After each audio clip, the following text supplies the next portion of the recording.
I'm an archaeologist from this non-profit called Big Heritage.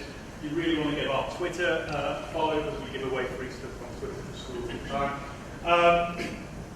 Effectively, we exist to engage people with the archaeology and history of Britain through either workshops or through social projects and work on heritage lottery type things.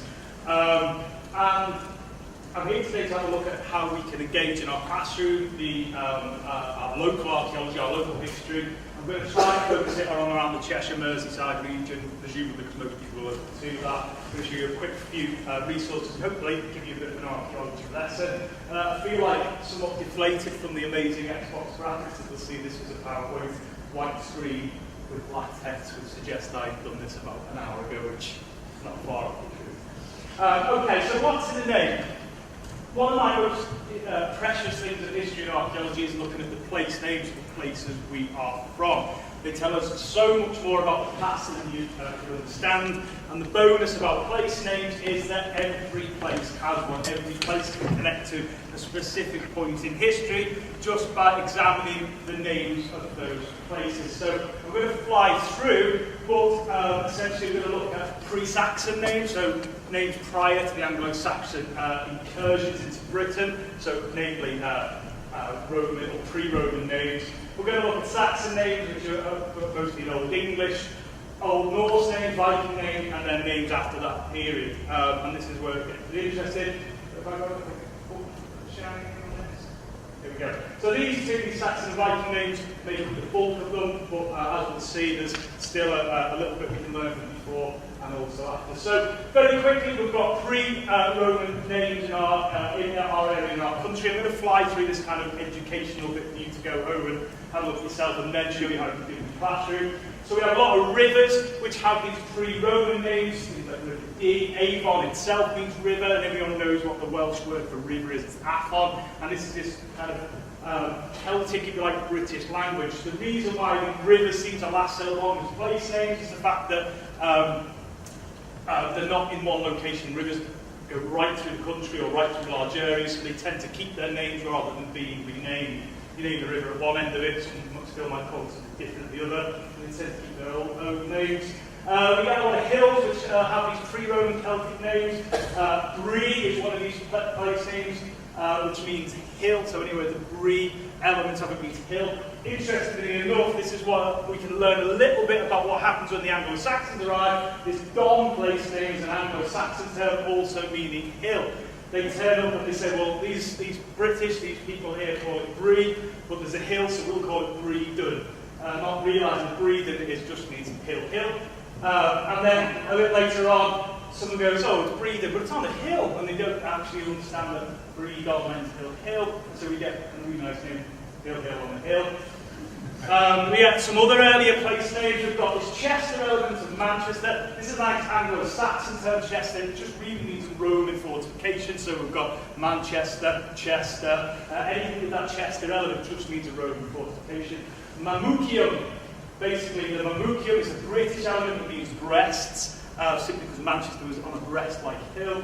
So Titty City or Boob City is something we like to throw about over the place name. And then we have this Clan or Eccles place name, which both means early church, a Christian church. So Llanberis, Llangollen, both mean the Church of St. Coleman, the Church of Beres. Anyone know a Clan place name on the Wirral? Anyone from Wirral? Tell me the Clan place name on the Wirral? No, Landican. There's another early place name, early Christian name there. And this Eccles, so Eccles or Eccleston, Eccles, Ecclesiaston, the church is a Latin name, meaning an early church site. So these are all your kind of really early names, the oldest surviving names we've got. Then we've got this early medieval period, which is my baby, is my favourite period. So that's from the end of Roman Britain through to the Norman Conquest in 1066. And the bulk of place names that we have come from this period. It's an interesting time because we have the Christianisation of Britain, and we've got reminders in our language and in our places that, in fact, we're still talking about the pagan period. If anyone's heard of Chibrook in Liverpool, it's named after the god Chur or Chew. Wodensbury or Wednesbury, named after the god Woden. Thursby's named after the god Thor. Looks like the days of the week. Tuesdays after Chew, Woden, Wednesdays, or Thursdays, Reed, Friday. So we've got this kind of intermeshing period of pagans and Christians, which is a really nice thing to bring up in your lessons when you're discussing contacts of cultures and when the Romans meet the British or the Saxons meet the Vikings. We have these nice Saxon name endings, it's Tom, Ham, and Ingham. These tend to be the earliest. Tom just means settlement. Ham really means a group, a farmstead group, and Ingham means belonging to a specific person. So every time we see an Ingham place name, like Bourne, Ingham, we know that that Bourne element means someone's name. In Birmingham, it means Beornwulf. Beornwulf's Ingham. So it's the people who live in the village belonging to Beornwulf, Birmingham. So we always know that there's people's physical names.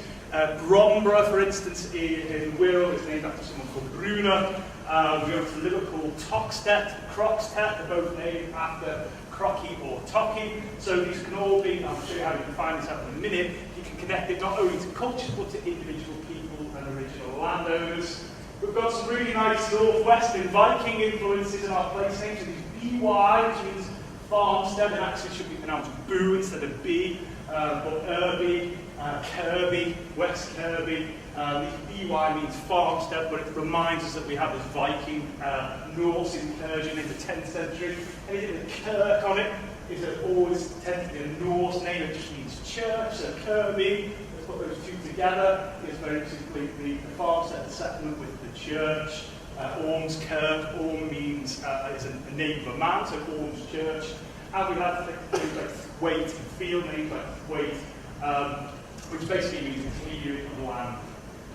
We have some pretty interesting names, which always make a bit of fun of, maybe not the third one in the classroom. Wallasey, Walla is an Anglo-Saxon term which means stranger. So Wallasey means the island of the strangers or the island of strange men. If anyone's ever been to Wallasey, you'll understand why this is so relevant. Interestingly enough, the Wal of Wallasey is also the Wal of Walton and also the Wal of Wales. Welsh people should not call themselves Welsh. They should call themselves Cymru, which means Welsh.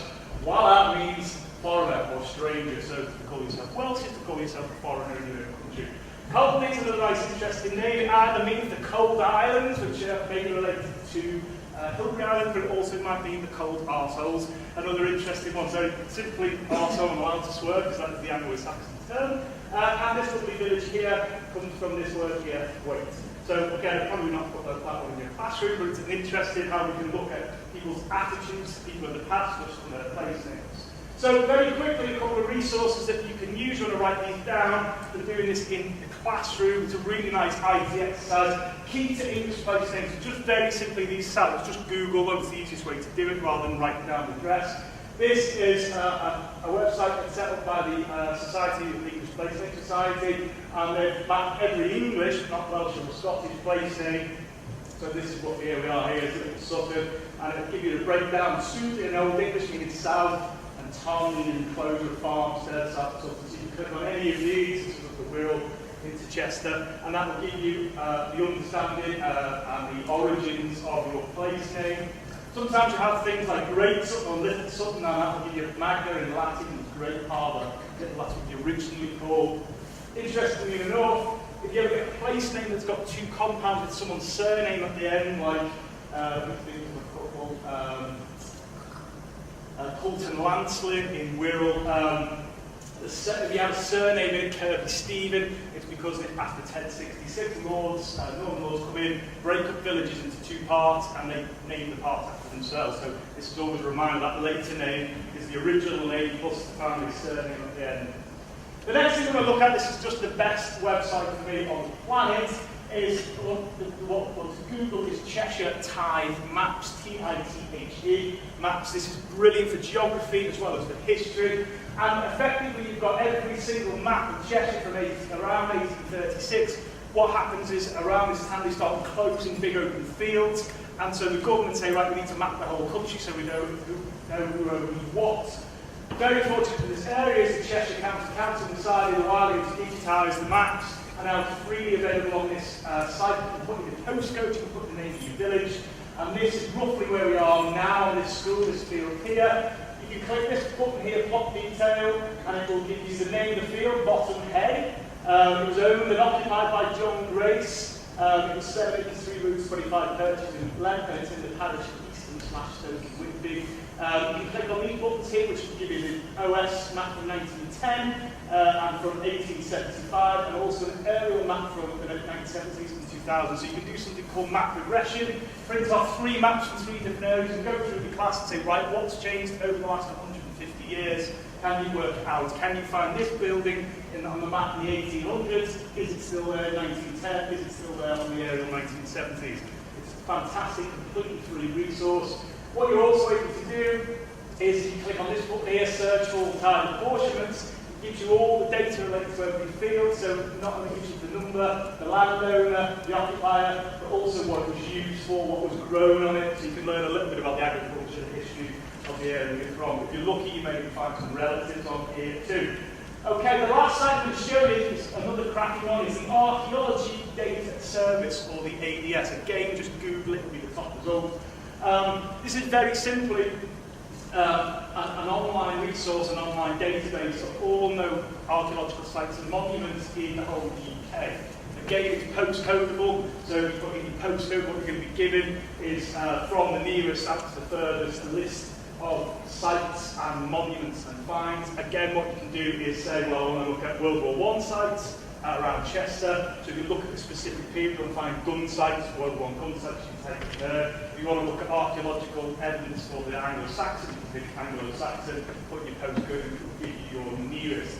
Really, really good. It's a good way to integrate web exploring and databases into a history lesson. And my 7-year-old daughter has had a go at doing this with their local schools. It's pretty straightforward. Okay, and finally a free plug for our cool things with free market. We've got a really nice project working with the Wellcome Trust, Don't Look at Medicine Through Time, and we've got free workshops for any schools over the next 6 months. That's why you want to Twitter, because we'll send out a team of archaeologists and a massive, massive set of £25,000 worth of resources out to your school. So if you want to follow us on Twitter, let us know you want to send it to your school. But that is a nice fly-through of a couple of sites, a couple of ways you can engage children with their local history. Thank you very much.